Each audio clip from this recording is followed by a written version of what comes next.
the HHF Greek Canadian Archive has the honor of sitting down with the very Reverend Archpriest, Fr.Peter Avgeropoulos, whose life reflects both faith and heritage. As the first Canadian-born Greek Orthodox priest in Canada, he represents a bridge between generations, carrying forward the rich traditions of the Church while serving the vibrant yet diverse Greek Canadian community. Today also marks the 36th anniversary of his ordination as a deacon, a milestone that speaks to his lifelong dedication and service.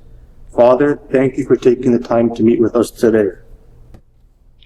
Thank you, Angela, for having me and for arranging for this interview. Let's begin by starting with your personal background and early life. Could you tell us about your childhood and family life growing up in Canada? I was born in the city known at that time as Port Arthur, Ontario, today Thunder Bay, Ontario, in 1959, from parents who immigrated from central Greece, from Fr.Peter, from the small village of Krotilion, known for being the birthplace of the Greek revolutionary hero Yannis Makariannis, who wrote also the annals of the Greek Revolution. They arrived in Thunder Bay in 1957 with 4 children in tow from ages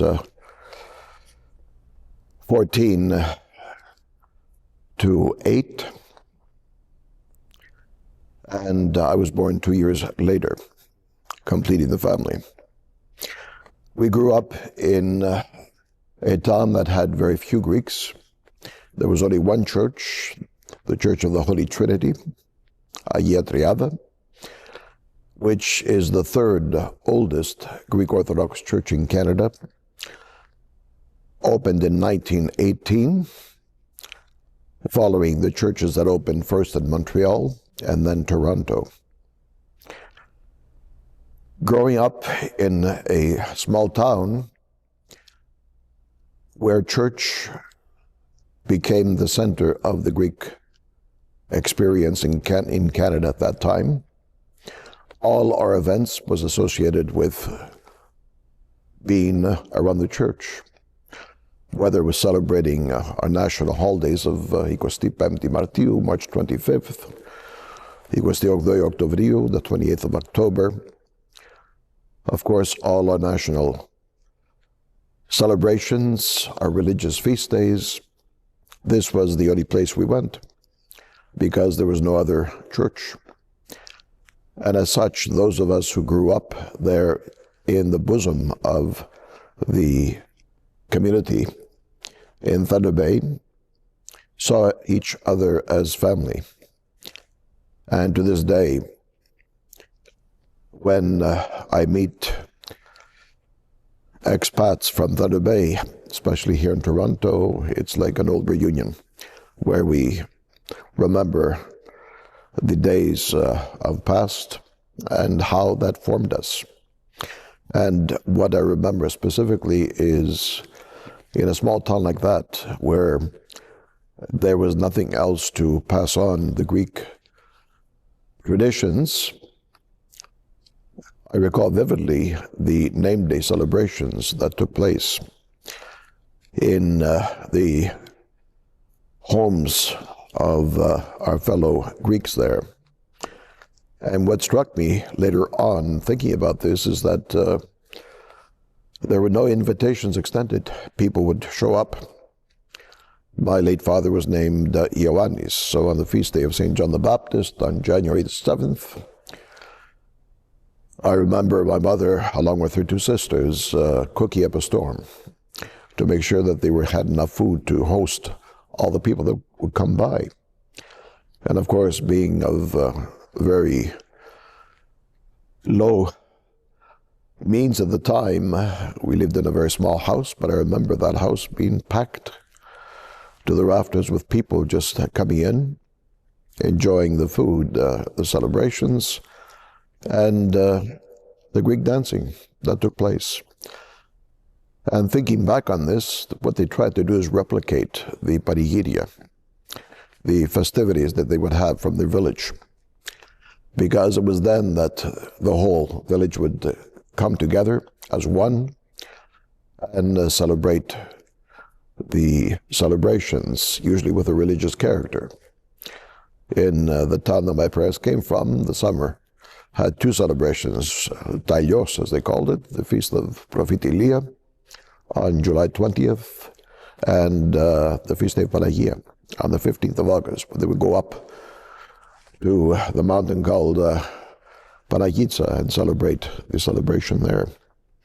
So this was repeated at all the homes for all the other names.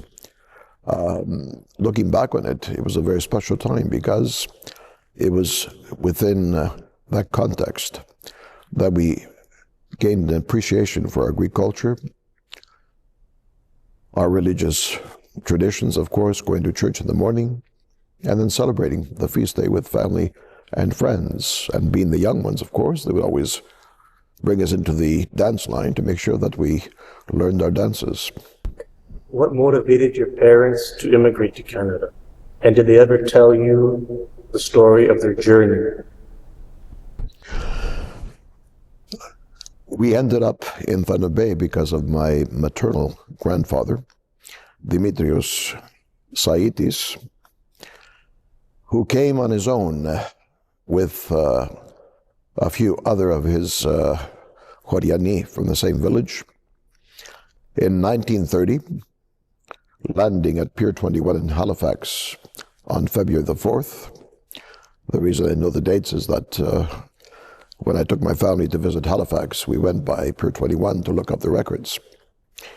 And I was surprised to see that not only did they have the date of arrival and the ship he arrived on, but the questions that he was asked. And that was recorded in the register there. So the questions he asked, are you married? He said, yes. Your wife's name? Dimitrula. You have children? 3 daughters and a child on the way. And they also asked him, how much money are you bringing into the country at that time? $5 is what he had in his pocket. So from there, he took the train from Halifax to Port Arthur, Fort William, which was the twin city at that time. The two of them combined to become Thunder Bay in 1970. And eventually ended up going to Winnipeg first to find labor, and then moved to Fort William, Port Arthur. So he was already established here without his family. The plan was for him to work for a few years and then go back to the village to resume his life that he knew there. But Dimitri never saw Greece again. So, putting the historical facts together, he arrives in 1930, the stock market crashed.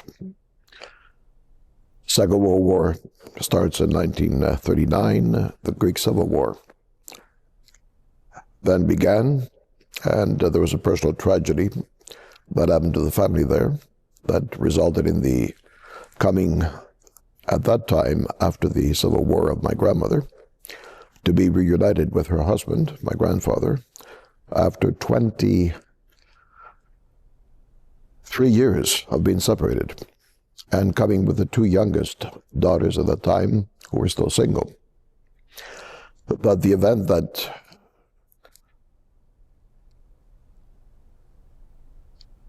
brought them to Canada was the tragedy of losing their eldest daughter, Thea Vasiliki, in the Civil War.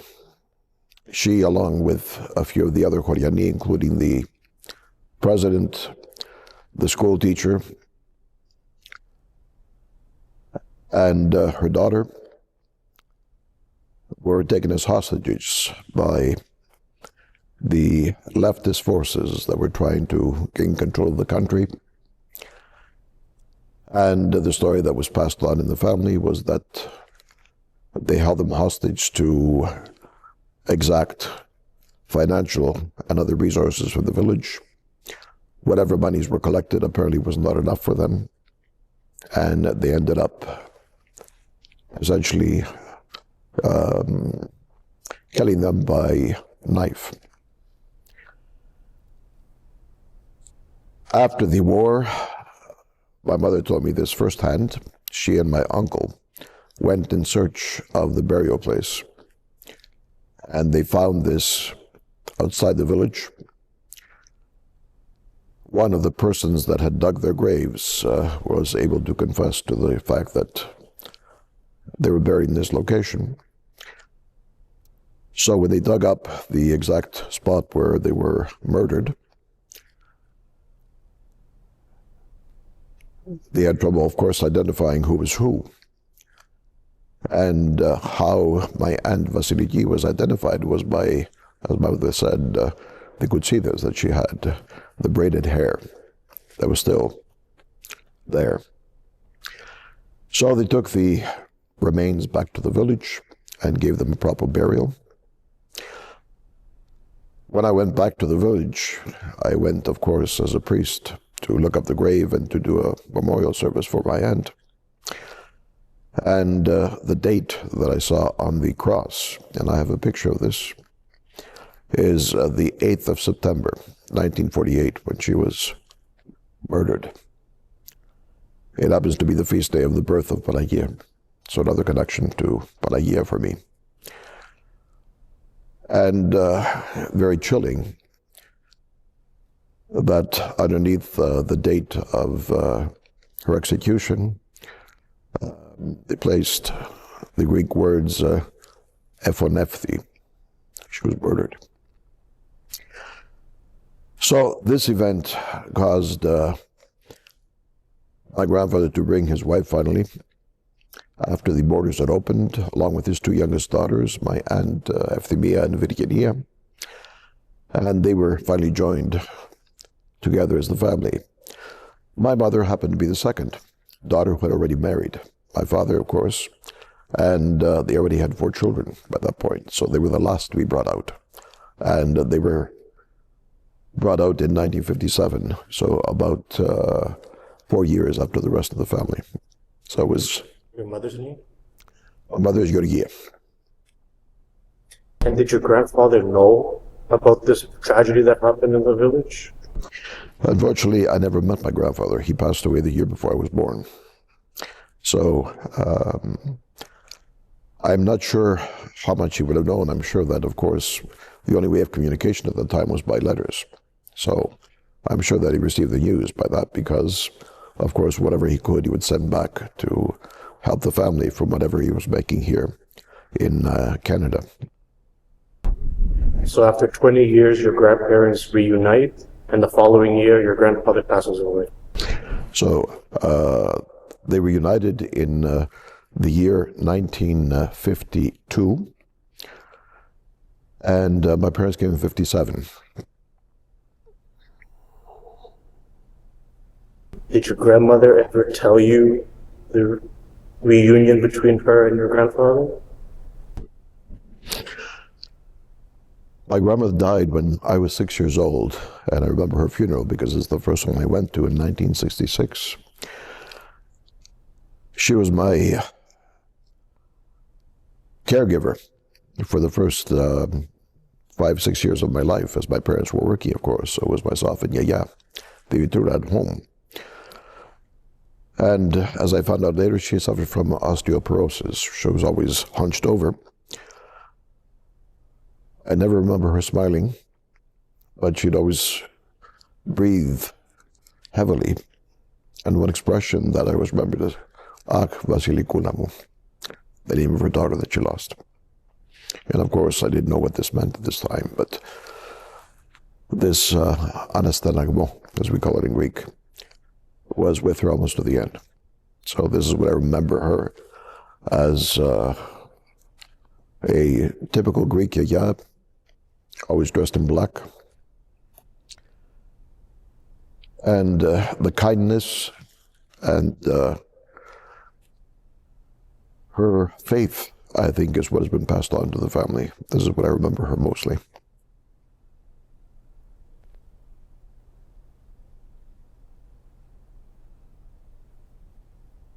Your parents and your siblings, how did they come to Canada? By boat or by air? They came by boat, the Queen and Fr.Peter, as so many others did before them. They ended up coming in July of 1957 to Pier 21, taking the train, of course, all the way to Fort William, Port Arthur at that time. Were there any key figures or experiences in your upbringing that inspired you to pursue the priesthood? The other tragedy that our family suffered was in 1968, March 10th, where my middle brother, Avgeropoulos, and this name is only unique to my family because I've never heard of anybody else having that name except for our family in that village. And this was the name of my paternal grandfather, so my dad's dad. And this was passed on to not only my brother, but also cousins who all shared the name. All his sons, my grandfather's sons, named one of their sons after the grandfather. So my brother Avgeropoulos, he was called Jerry in English, was 18 years old.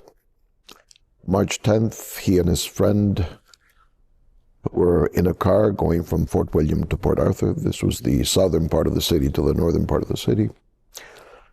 And unfortunately, there was a car accident. The car left the road and hit a telephone pole. And unfortunately, my brother succumbed to his injuries. On that day, it was a Sunday, I remember, because we were in church, as we always were, on Sunday. And by about 6 p.m. supper time, one of our kubari, who was passing by that area and saw the tragedy and recognized the car, got out and spoke to the police officers. And the police officer says, "Do you know the family?" And of course, he says, "Yes." And he was the one that came to tell my parents that their son was killed. I remember I answered the door. And we didn't think anything of it at the time because there were always people coming in and out of the homes as well, visiting family. And so I remember his words exactly. Το μικρό ποτήρι σας εμπιστεύτηκε. Σκοτώθηκε ο γιος σας, ο Βιέρος. The bitter glass or the bitter wine has come to your residence. Your son, Avgeropoulos, has been killed. My mother at that point asked Pios Avgeropoulos, because we also had our cousin from Greece that my dad had brought over, staying with us at the time, so she was unsure who it was. And when it was told it was her son, I just remember her saying, just putting on kakopo, she hit her head and just fainted. And so that was the event that certainly marked the family forever.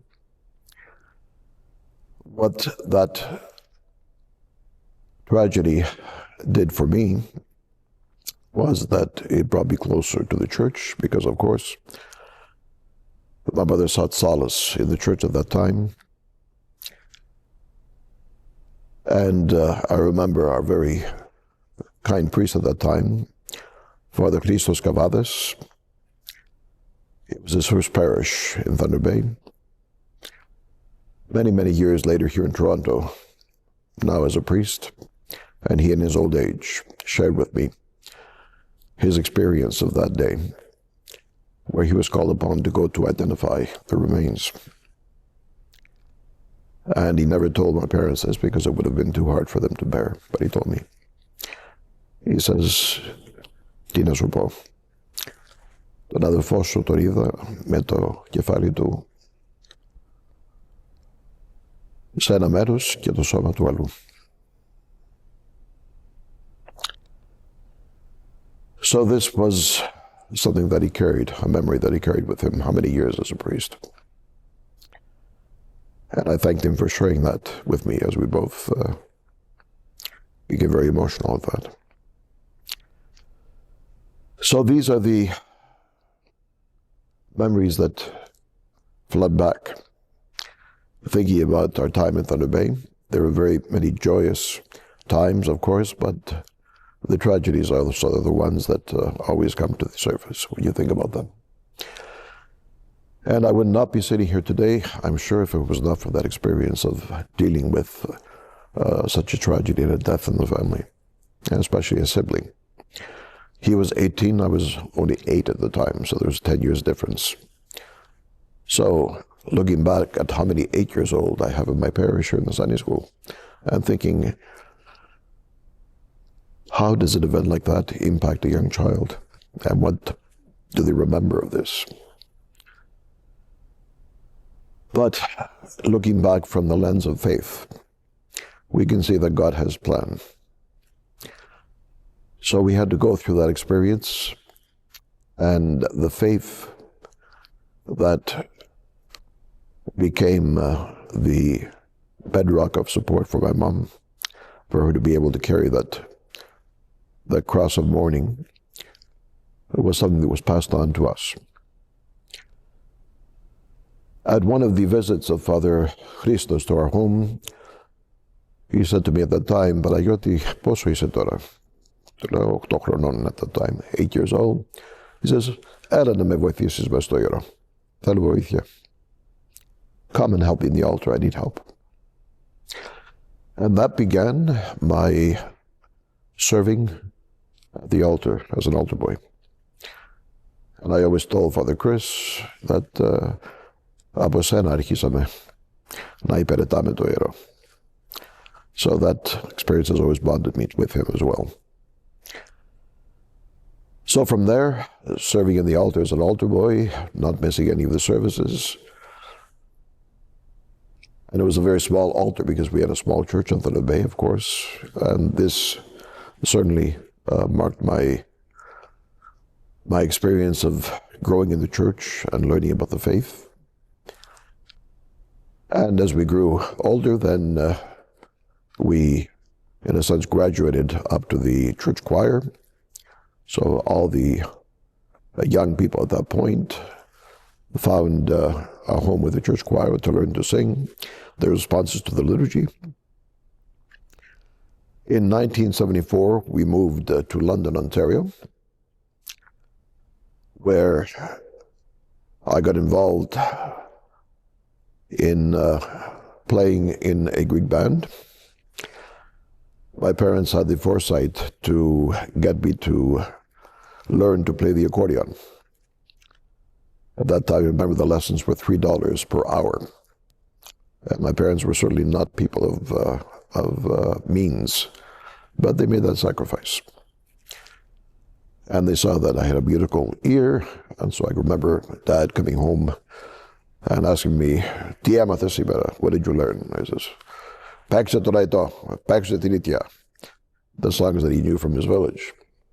And so I was trying to make him happy and try to learn how to play this. And that developed my learning to play, especially Greek folk music, by ear. So that kept me in very good stands, because when I got to London, Ontario, there happened to be an opening for a keyboard player in the local band known as Stephanos and the Hellenes. And I spent 10 years playing keyboard with them, from 1974 to 84. We were a group of young people, very clean cut, nothing of what you hear with other bands, none of that. I being the youngest, of course, I was taken very well care of, because my parents had made sure this is είναι μικρός, που να σας τον αφήσουμε, θα τον προσέχετε. He's very young. Take good care of him. So from 74 to 84, I was able to enjoy playing at numerous Greek dances, baptisms, weddings, Greek festivals, everywhere from London, from a range from Windsor, Ontario to Toronto. It was a very special time for us as well, because as you're growing and you're seeing life from a very different perspective now, the philosophical questions never left me, of course. This wanting to know more about what is the meaning of life. Is it simply just the joys of life that we can gain from the world? There must be something better and deeper than that. And of course, this is where the theological questions come in. What is life? What is its source? Where does it come from? Why is there death? What happens after? These are questions that I always thought about. Going to university in London, Ontario, at the time known as the University of Western Ontario, now known as Western, I was able to take all the philosophical courses that I wanted, but also explore my interest in classical history and Byzantine studies. And of course, this just whet my appetite for learning more. One of the key professors that was very instrumental in guiding me into theological studies was a man by the name of Dr. Vasilios, or William Bush. He was a convert to the faith, not born Orthodox. And he had a very unique perspective of what it means to be Orthodox without the cultural baggage. And so it was interesting to learn now the history of the faith, how it expressed itself in the various Orthodox cultures. We being Greek, of course, have a very Greek understanding of the church, but our faith is shared by many other peoples, the Russians, the Ukrainians, the Serbians, the Romanians, the Bulgarians, the Arabs. All these people have a unique understanding of the faith, because what essentially the Orthodox Church has done is baptize these cultures. And so there's this fusion of both culture and faith. And for us as Greeks, we can see the difference between being a Greek on its own as opposed to being Greek Orthodox. So Father, at that time rather, Dr. Bush, also introduced me to another professor by the name of Dr. Dmitry Pospilovsky. Both have now since passed, and I did both their funerals. And he was my professor of Russian history, so he was the one that was able to teach me what it means for a culture to be baptized by the Orthodox faith. And of course, this took me into the area of the Byzantine expansion into the Slavic lands, especially with the mission of Saint Cyril Methodius of Thessaloniki, going to the Moravians in 863 in present-day Slovakia, and the work they had done to translate the Bible and all other liturgical books from Greek into Slavic languages, and eventually, of course, flowering with the baptism of Rus, today Kiev, Ukraine, and from there expanding to the rest of the Russian nation. This led me to study theology in the States. I finally took the decision in my last year of university, and I attended the St. Vladimir's Orthodox Theological Seminary in Crestwood, New York. And I went down there after graduating from Western with my honors BA in history. And I began the course in theology towards a Master's of Divinity degree from 1984 to 1987 when I graduated as first in my class. And I was the valedictorian for the class of 1987 that year. That led me to get a scholarship to do postgraduate studies at Holy Cross Greek Orthodox School of Theology, where I did my courses towards the Master of Theology degree. And that was in 1987, 1988. That year,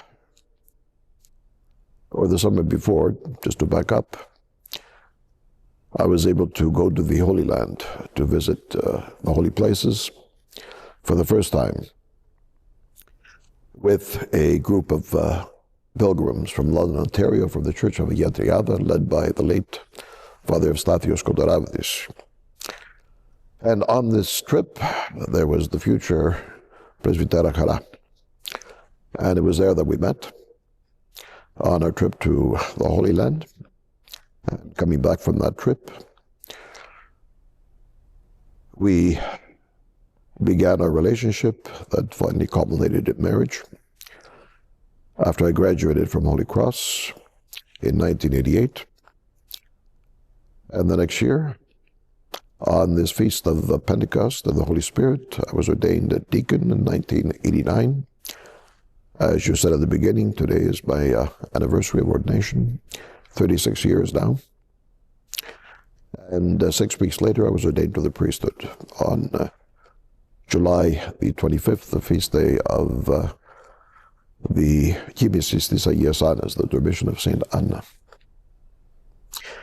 My first parish was up in Markham, Ontario. I was the founding priest for the community now of Saints Pantaleimon, Anna and Paraskevi from 1989 to 1995. From there, I was sent to the Panagia Church in Hamilton, where I was there for a year and a half. And finally, my longest tenure has been here at the Panagia Cathedral in Toronto, where I began my ministry here on the 1st of September 1996. And I'm now in my 29th year here at this cathedral. As I mentioned in the introduction, you are the first Canadian-born Greek Orthodox priest here in Canada. What does that mean to you personally? Doing the research, I found that there were perhaps one or two that were born in Canada but left and did not serve up here as priests. But I do still hold the record as being the one born here and serving our church now for the past 36 years as a clergyman. What that has meant for me is that I've become the bridge between the old world and the new world. Being fluently bilingual, I'm able to minister, of course, to the needs of the immigrants, of which we still have many still around, thank God. But also now, the first generation who are born here in Canada, such as myself, their children, their grandchildren, and even great-grandchildren now. It has been such a blessing for me and a joy to now begin to marry the kids I baptized when I came here in 1996. So I had my first wedding of a bride that I baptized back in 1996 when I came. So it's quite the joy. And not only had I baptized her, but I also had married her parents as well. So there's where you feel the priesthood as being the spiritual father of a parish. And there's no greater joy than a father to see his children get on with their life and to mark these special moments in their lives of baptisms, of weddings, and being there to share this. being this bridge between the old world, do you notice any tensions between Canadian culture and Greek Orthodox traditions? The tension is certainly there because being brought up in a Greek Orthodox household, there are certain traditions, values that are passed on that are not necessarily shared by the society we live in. And even our society has changed within our own life. I can still remember Sundays being days where everything was closed, and it was the focus on the family and visiting relatives. And so that was able to add to the family coming together and bonding as a family unit. Those days are gone. Now you really have to struggle to make time to spend time with family. Being the father of 3 sons who are now working, and my last one is graduating from Western, the same university that his dad and his mom attended. So we'll be going to London this week for his graduation with his BA. So trying to find this time to spend with the family as I did when I was their age and growing up is no longer exists. So the tension that I see out there is this, that the society is teaching them other values, other norms, things that are at best in opposition to how we were raised. And so we really have to make that effort to pass on our faith and our culture. So that's where the tension remains. And this is one of the aspects of my ministry, of reminding those who are born here where their grandparents have come. What are the values that shaped and formed them? Why, in a sense, do we celebrate things in a different way than society around us? And just try to get them to think about what it means to be Greek and what it means to be Orthodox.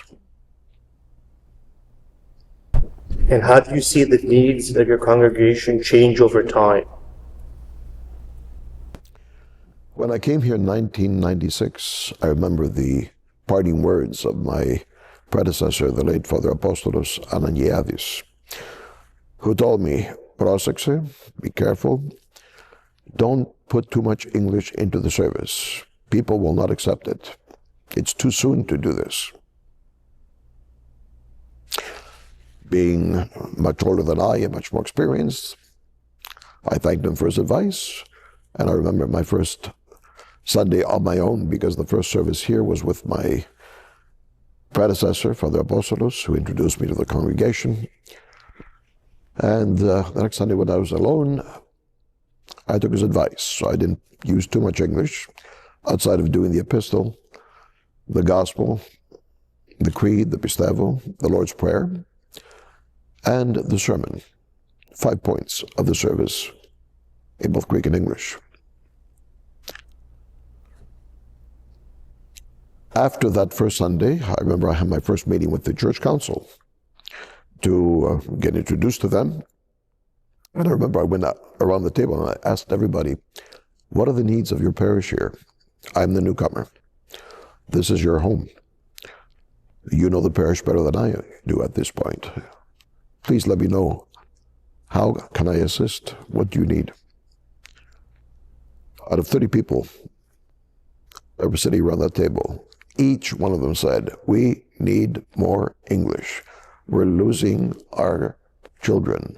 Our grandchildren don't understand. We have a tough time to get them to church. And I was shocked because it was such a difference from what I heard before. And I thanked them for their feedback. And I says, there's a rule in our church that people don't accept change quickly. We have to introduce it slowly, just so that we don't get back people that are opposed to it. And there were some that did not like the English. They let me know about it. I specifically remember one wedding I did where it was primarily in English. I always ask the bride and the groom, how much English and how much Greek would you like in the ceremony? And I'm more than happy to follow their wishes. This couple, he was Greek, she was not. And so, of course, they opted for about 90%, if I remember correctly, English and 10% Greek. Well, one of the uncles sitting in the service, at the end of the service, comes back to me. Είμαστε ελληνική εκκλησία. Τα αγγλικά δεν τα θέλουμε. Γιατί τα βάλες? We are a Greek church. We don't need English. Why did you put it in? And I said to him, το όνομά σας, which I won't share for obvious reasons.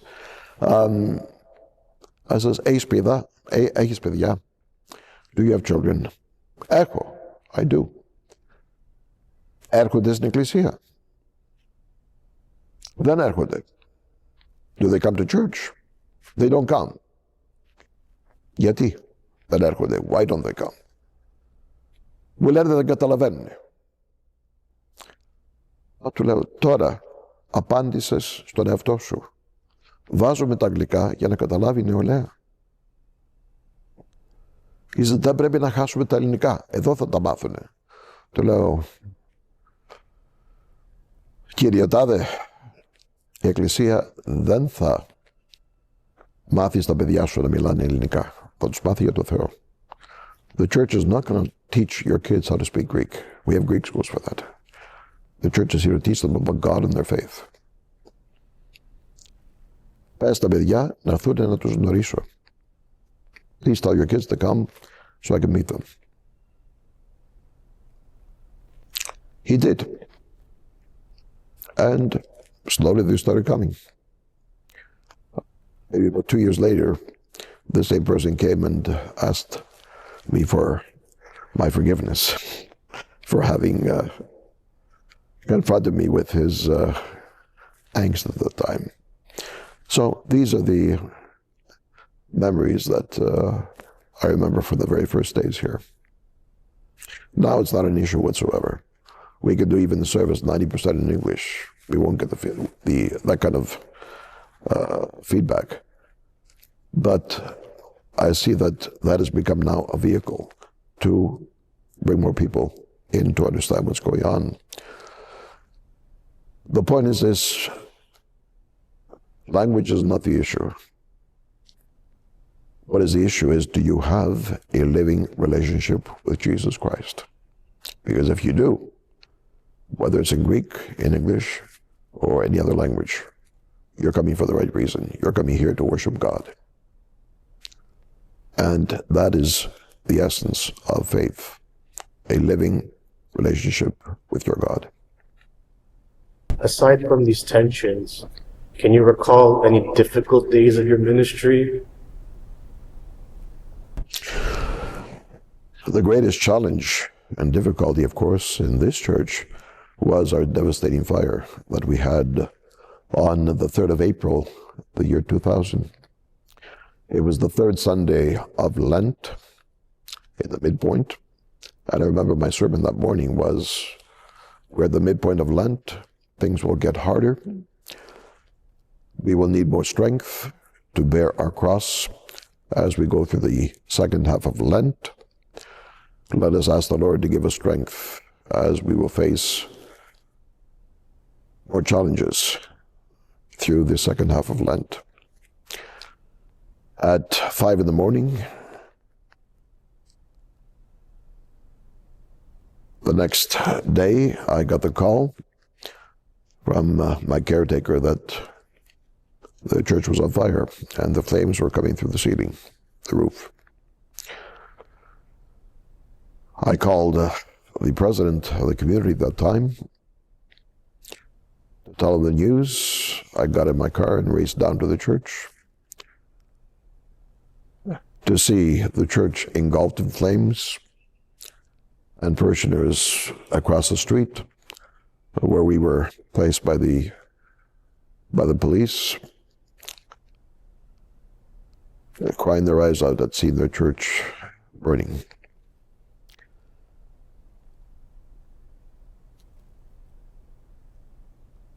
I was not trained in rebuilding a church, but you learn very fast.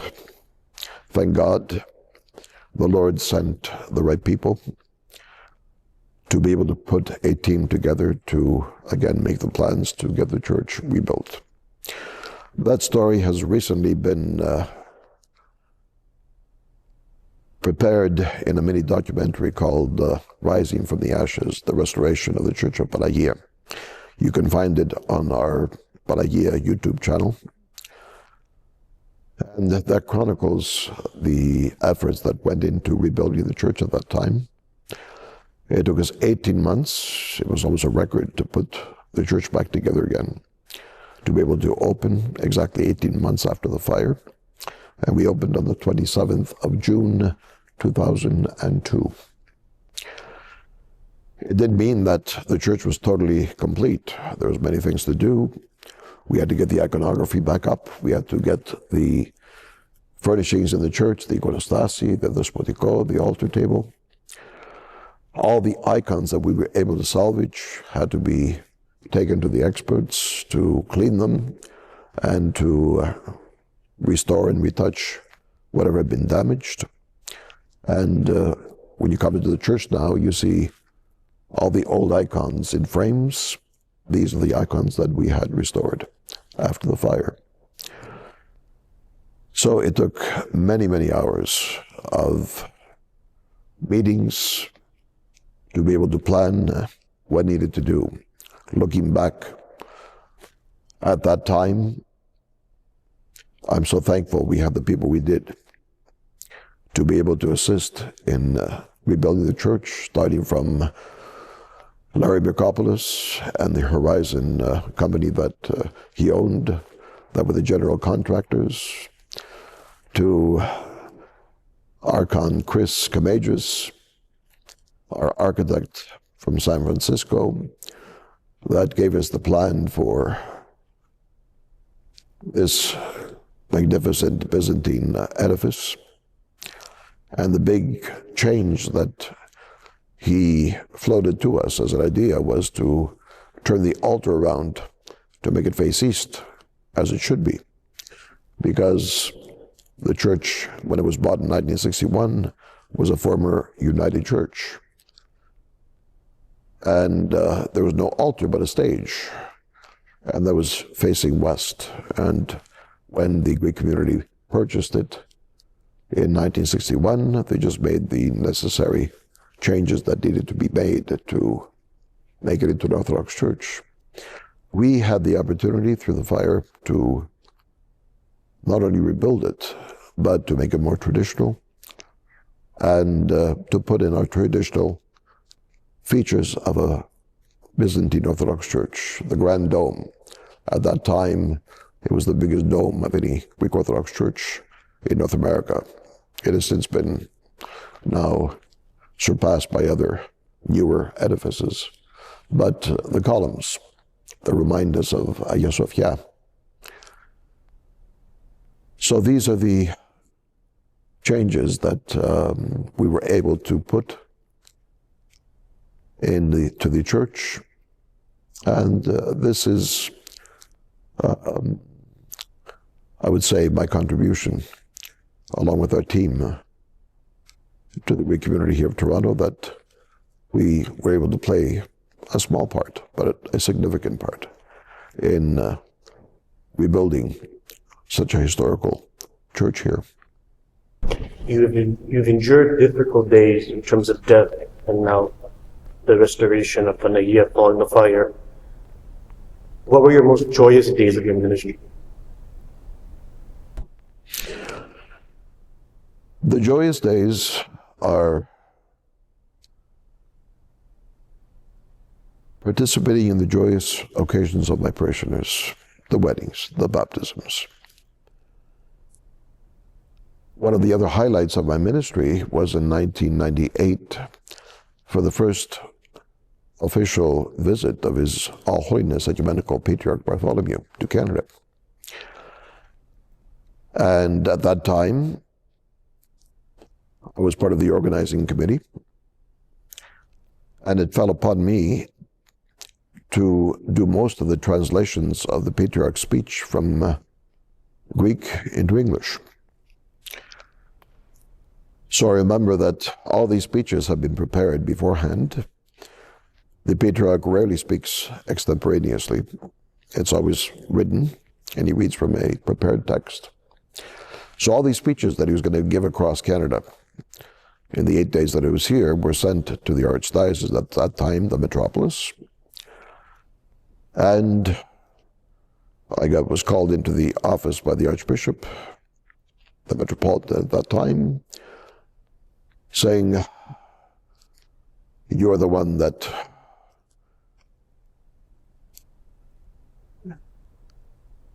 will be able to do this. Your Greek is good, your English is excellent. Please prepare these translations for the trip." These speeches were in our hands 3 weeks before he came.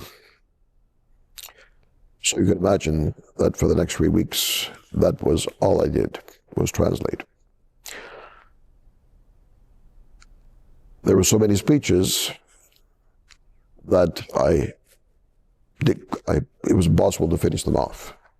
So even as the Patriarch came, I was part of the patriarchal entourage. The Archdiocese had rented an Air Canada plane that took us from one end of Canada to the other. There I was with my laptop, sitting at the back of the plane and doing translations at that time. No internet on the plane,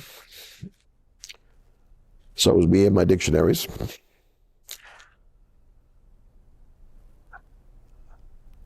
One of the greatest joys and satisfactions I had is when I met the Patriarch, and His Eminence told him that I was responsible for the majority of the translations. He thanked me for them, and he awarded me the Patriarchal Cross. So this is a joyous moment in my ministry, of course. And His Eminence shared with me that the Patriarch had also said that στο Καναδά δεν είχα πρόβλημα με τις μεταφράσεις, όπως είχα στην Αμερική. So I thought, that's interesting. So he seemed to not have a problem, as he said, with the translations that were made here in Canada, but he was not of the same opinion for those that were made in the States at one of his previous visits. Other joyous occasions, of course, as a father, to be able to participate in the baptism of your own children. When the church had burned, I forgot to mention that we had to set up the church in the back hall, which fortunately was not burned. And that was our home for about the next 18 months. We built a podium to put the altar in. People sat in chairs. And that was our spiritual home until we were able to complete the church. The question came up, can we do sacraments, weddings and baptisms and funerals? And of course, we did those who wish. Of course, we're going to do them. The first baptism that we did in the back hall was my son, my firstborn, Yanni. And that was followed by many others as well. And although before the fire we had so many weddings that were booked, it was quite, the church at that time was a church that did over 100 weddings a year. After the fire, of course, many of them chose to book elsewhere, but I am immensely grateful, and I have a deep respect for those couples that chose to not go anywhere else.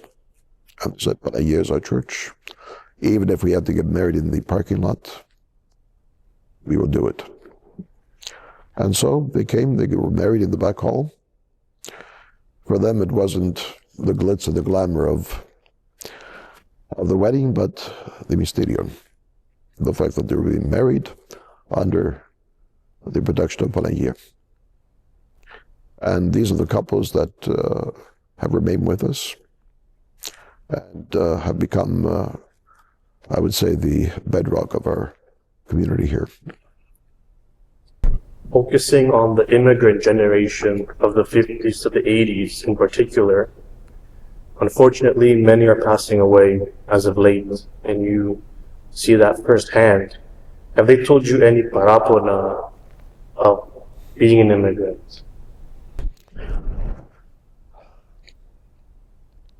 One of the blessings and the joys of being a priest and of being with the older generation, especially as they are passing, and when they want to make their peace with God and receive their final blessing for the church and their Holy Communion, I always ask them if they have anything that's on their conscience that they wish to relieve themselves of, so that they can leave this world in peace.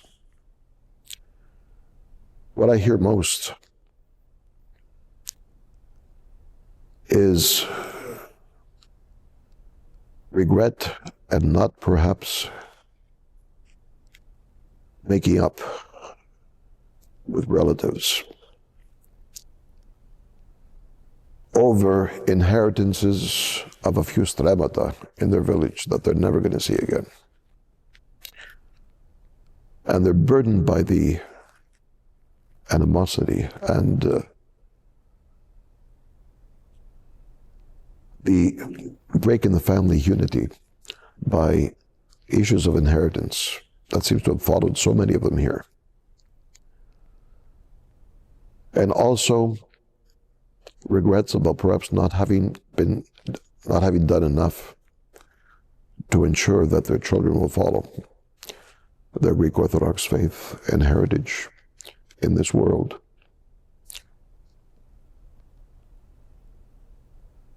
In our position, we're not here to, of course, judge them or to make them feel worse than what they are, but to show them pastoral agape and support at such a very important moment for them as they're trying to kind of find a sense of peace. And for us, we find our peace in the Prince of Peace, who is Christ. All the issues of life, of course, what they've gone through, as I share with them, they remain here. They don't follow them. So instead of looking back at what could have been or what should have been, we look at what will be, looking forward. And you try to help them understand that they're on a journey. And on the other side of the journey, the destination is Christ. And He's the one that will relieve them of any regrets or burdens in life. On the topic of looking ahead, what advice would you give the young people today who might consider entering the priesthood in Canada? A subject very dear to my heart. Not only am I a parish priest, but I'm also a professor at a theological academy here in Toronto. When I was being trained for ministry in the church, there was no institution for the training of clergy in Canada. I had to go to New York City to St. Vladimir Seminary and to Brookline, Massachusetts, to Holy Cross. One of the great blessings we've had is to get the Patriarch's blessing to start a seminary here in Canada. And His All Holiness has given us the blessing to call it the Patriarchal Toronto Orthodox Theological Academy. I'm one of two professors that have been with the institution since its inauguration in 1998. I have taught the subjects of patristics, the writings and theology of the Church Fathers, and a course that I had drafted called Orthodoxy in Canada. And it's a course in which I share many of my own experiences of being the first priest here in Canada, born here, and bridging both the old and the new worlds, and also sharing my experience of what it means to minister in a Canadian context. So I would encourage any young man interested in serving the church to consider coming to the Theological Academy. There's no greater joy than to serve the Lord at his altar as a priest. But to do so, you need to equip yourselves with the necessary information, theology, pastoral skills, language skills, music skills. All that is a part of the priesthood. And you need to do this, at least functionally, in both languages, to be able to serve the needs of our people. Thank God our Theological Academy offers all these skills to those who are interested. But there's a caveat, and it is this. If you're looking at the priesthood as a career, keep walking. Find something else. If you sense a calling from above, from God, to serve him, and by extension, his people sitting in the pews, then I would encourage you to come and to experience the life of a seminarian, of learning the sacred art of theology. And by the time you finish the seminary in 4 years, you will have that answer, whether you are cut out for ministry or if this is for you. And if it isn't, at least you've gained a knowledge that you can still use to serve the church in any other capacity. How do you see the future of the Greek Orthodox Church in Canada, especially in terms of reaching the younger generation? As Christians, we are people of hope. Our Lord promised, saying that I will build my church, and the gates of hell shall not prevail against it. So as long as there are Orthodox Christians, there will be a church. Christ has already guaranteed that for us. But at the same time, it is up to us to keep this church alive and to nurture it,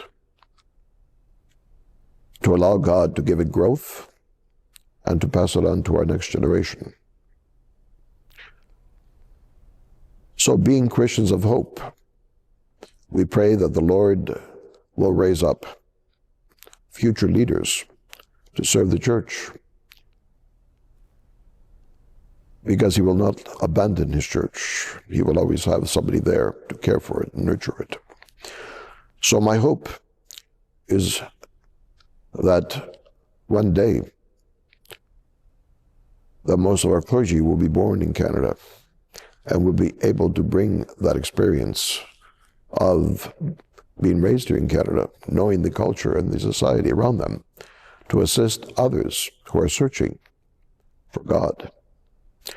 I look forward to a day when we have a bishop born in Canada that will be able to oversee the church in Canada. I look forward to a day when all the Orthodox churches, by God's grace, perhaps may be joined into one Orthodox church, because this is the proper way to function, to be able to have a common outlook and ministry of the church. I look forward to one day when we will have our own Canadian saints, that we will be able to say, see, they grew up in this country, they had the experiences that we all have, and God has revealed them as saints. These are our paradigms, the models that we look to for how to live a life in Christ. By ourselves, we can't do anything, as the Lord says, but with God, all things are possible. So this is my hope for the future. 5 years ago, we witnessed to many the first pandemic.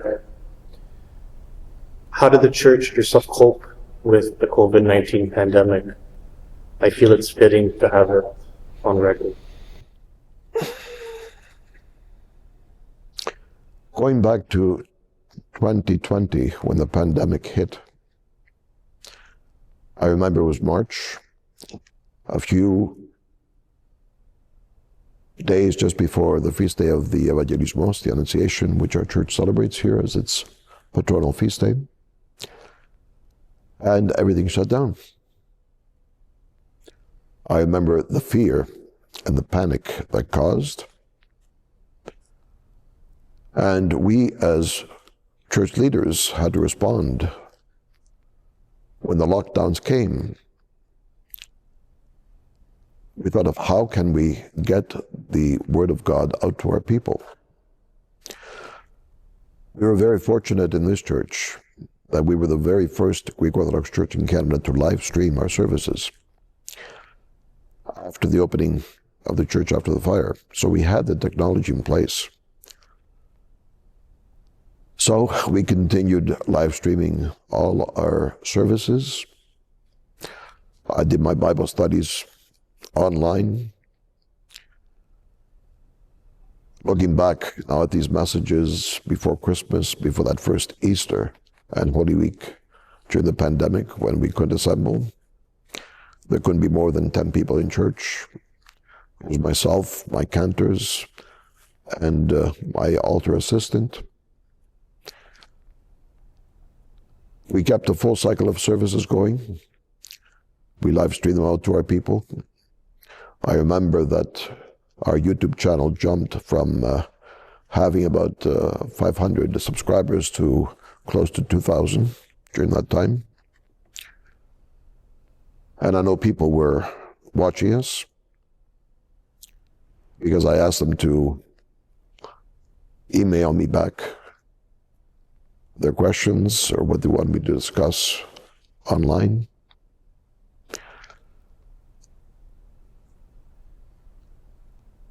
We had to even change the way that we dispensed Holy Communion. That became quite a controversial issue here. We went with individual communion spoons that were used when only 10 people could be in the church at the same time. So at the end of the service, we would have people outside waiting and bring them in 5 by 5 to receive communion at that time. But we tried to do our best with what knowledge we had at that time. There was a controversy even within our own community about how safe was it to be taking communion.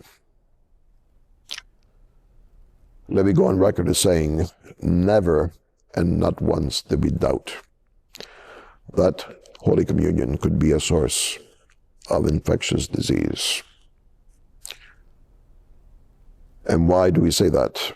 Because if that was the case, the first person that would have succumbed to any supposed infection or disease would have been the priest. Because we need to consume every drop of communion in that chalice after every service. If there was any issue of disease or infection, it would have been the priest that would have caught it first. I know of no priest, either living or in the past, that has ever become sick from communion. But the controversy that took place is this, that people in our own community, our own people, called the public health department to complain that the church was not doing its due diligence in protecting people. And we received a letter from public health to the Archbishop saying that either change the method of how you give communion out, or we will have to shut you down. These people that read conspiracy theories into everything thought that we were doing this on purpose to push a change for how we dispense communion. That was never the case. They point to the fact that certain other Orthodox churches did not have the same rather strict precautions in place. And they would say to us, why is it that certain other Orthodox churches didn't change the way that they dispense the communion, but the Greek Orthodox Church did? And the answer was very simple, because we asked this question to the public health. Why does this rule only affect us and not the other Orthodox churches? And I remember the public health doctor said to me personally when I called and spoke to him, Father, we are not in the business of coming to shut down churches or regulate how you do things. But when we receive a complaint, we need to investigate it and we need to take action.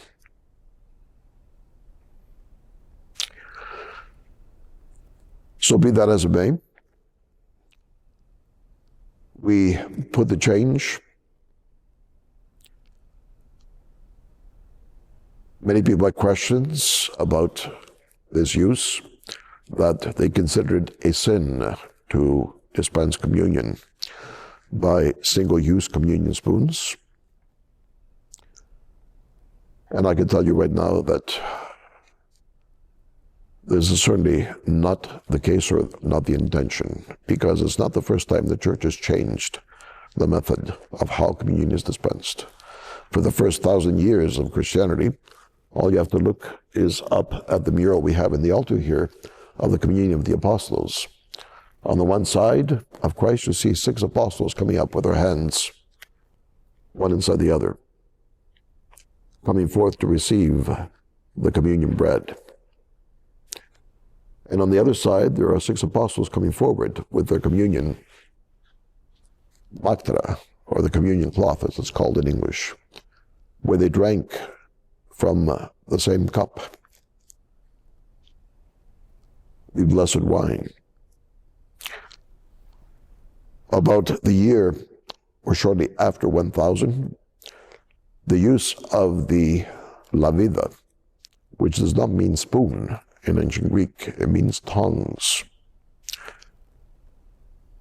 was instituted because of the problem that they had with people, some taking the communion in their hand but not consuming it, but taking it home to use for other activities not consonant with the faith, or with communion wine spilling from the communion cup when people were not careful. So they decided to institute the communion spoon, which was known in the early church because this is what they used to give communion to the infants.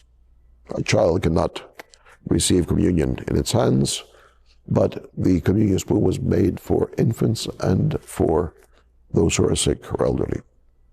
So that became the norm. The important thing to remember is this: it's not what is on the communion, or the communion, the utensil is not the important thing, but what is on the utensil. And that is the living, glorified, and risen Christ. We approach communion by faith, not by fear. Christ is the one who gives life, never illness or death. At the same time, though, we cannot ignore the passage in Scripture that says but some have received unworthily, and also some sleep, afraid to some have died. So this warning is there to underline the fact that we need to be very careful. We just don't approach communion flippantly or without realizing that we come to unite ourselves with the risen Lord. And none of us are worthy of being ready to receive communion. It is a gift that God gives all of us. But the fact that we should know that we are unworthy of it, that alone should cause us to be very careful in approaching. I'm proud to say that in our church, not once have we ever had any issue of people getting sick of communion that I know of.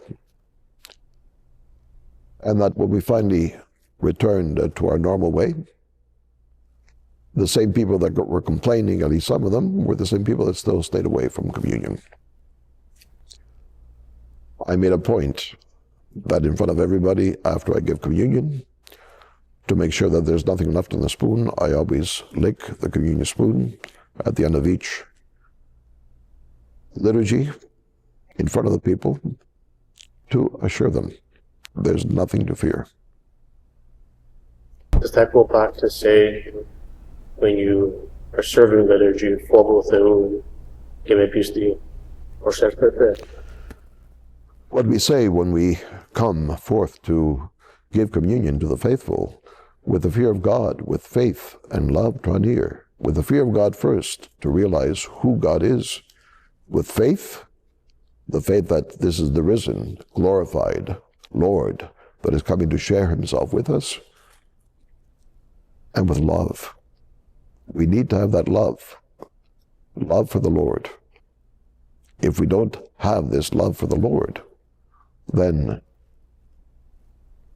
certainly the enemy will make sure that we have doubts and will be fearful not of God, but of secondary and tertiary matters. Prior to closing, how do you see the future of Greeks in Canada? I'm a proud Greek. I'm very proud of what my parents gave me. But I'm most proud of the fact that they passed on to me their faith. They were simple people, uneducated. My dad never went past grade 3, being a shepherd in the village. He didn't have the opportunity to finish our schooling.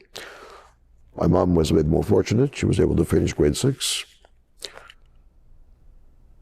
But they showed me the importance of hard work,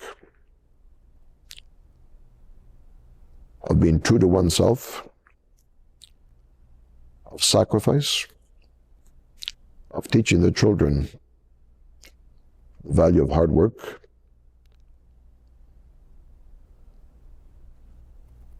and above all, to practice the simple teachings of Christianity.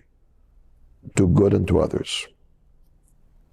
Don't do to others what you don't want others to do to you. Love the Lord your God. Honor him, and honor the image of God in your fellow neighbor. This is what they did, and they practiced, not so much in verbally sharing this, but in living their lives that way. So the future of Greeks in Canada, I think, will be very bright when they remember that what they've passed on to us is not simply Hellenism devoid of Christianity, but what one of my favorite professors used to call Christian Hellenism. This was a phrase by the famous Father George Florovsky, one of our bright lights in Orthodox theology of the 20th century. And this is a Russian now saying that this is the greatest value that the Greeks have given us. Christian Hellenism,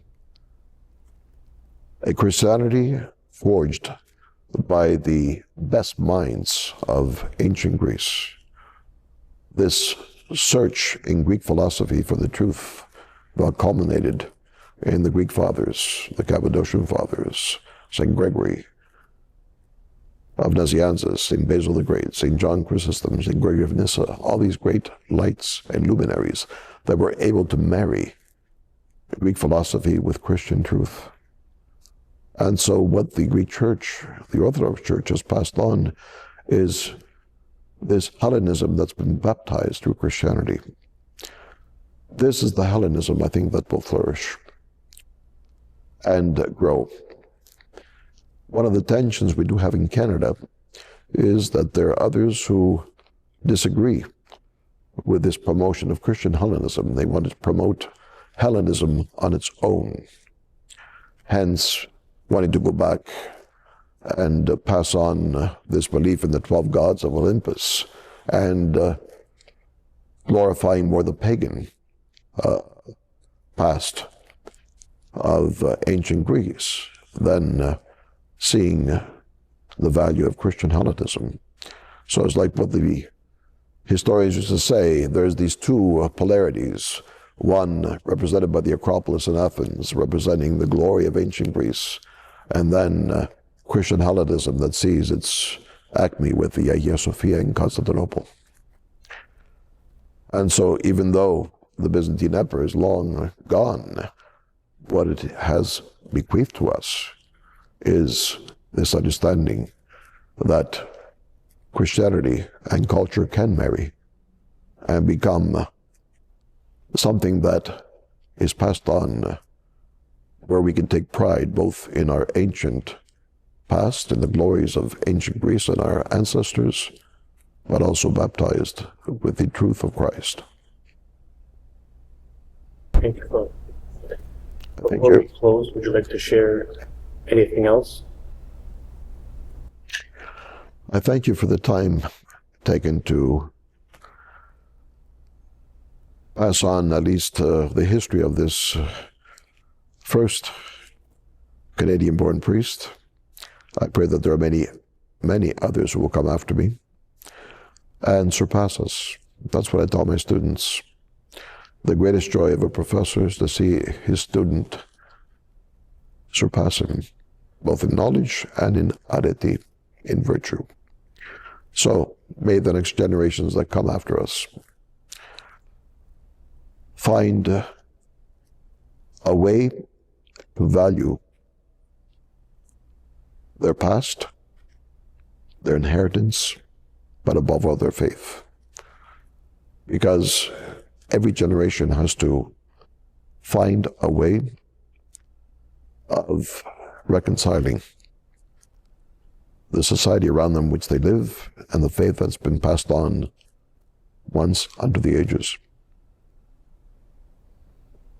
As we conclude this conversation with the very Reverend Archpriest Fr.Peter Avgeropoulos, we celebrate his remarkable 36-year journey of dedication and service.